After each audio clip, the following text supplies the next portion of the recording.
Hari Om, Jai Shri Radhe Krishna, Srimad Bhagavad Gita, Chapter number 4, Shloka number 2. Evaṁ paramparā-prāptam, imaṁ rājarṣhayo viduḥ, kāleneha mahatā, yogo naṣhṭaḥ parantapa.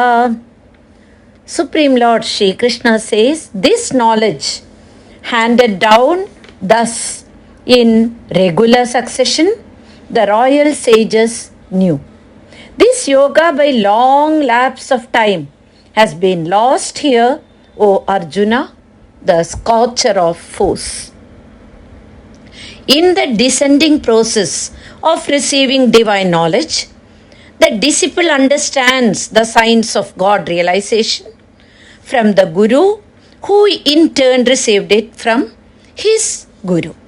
Royal sages means kings who knew Brahma Vidya. They are jnanis as well as rulers who possessed royalty and wisdom together. This proves that worldly life is not in any way a barrier to Brahma Vidya or Atma Vidya. In former times, the king was the supreme power of the state and was responsible for the administration of the whole kingdom. Imagine how many anxieties he must have had in discharging his royal duties. Yet, it was the king who acquired and possessed the highest wisdom. It was in such a tradition that saintly kings like Nimi and Janaka, because of their austerities and wisdom, knew this yoga. If the leaders of a country possess the knowledge of yoga, that is, moral values of life, they will percolate down the line into the entire society.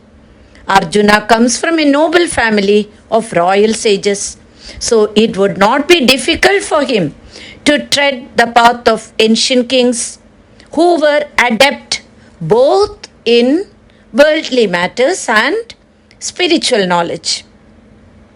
It does not mean that others are not qualified for this yoga.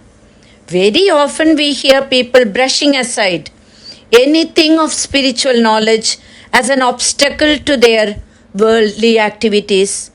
And this shloka condemns such an apathetic attitude to spiritual life because it is pointed out that famous monarchs who have practiced this yoga with great advantage to their spiritual and practical life. In the second line, Shri Krishna says, this yoga in which the Vedic teachings regarding activity, pravritti, and retirement, nivritti, are comprehended, thus handed over in regular succession among the royal sages, had its own destinies. The teachings of this yoga were lost by falling into the hands of selfish and unrighteous people. It is the intention of the Lord to revive it through this Gita Shastra. When any teaching passes from generation to generation, the original message gets distorted. The doctrine of Jnana Yoga can only be assimilated by one who was as competent as Swami Vivekananda, the famous disciple saint of Sri Ramakrishna Paramahamsa of present times. In his entire lifetime, this sacred teaching of Jnana Yoga and Nishkama Karma Yoga were delivered by Sri Ramakrishna Paramahamsa to Swami Vivekananda alone, and none other, as he found only Swami Vivekananda competent enough to assimilate the teachings contained in Bhagavad Gita. the golden era of spirituality dies down to inaugurate the dark ages of undivine life.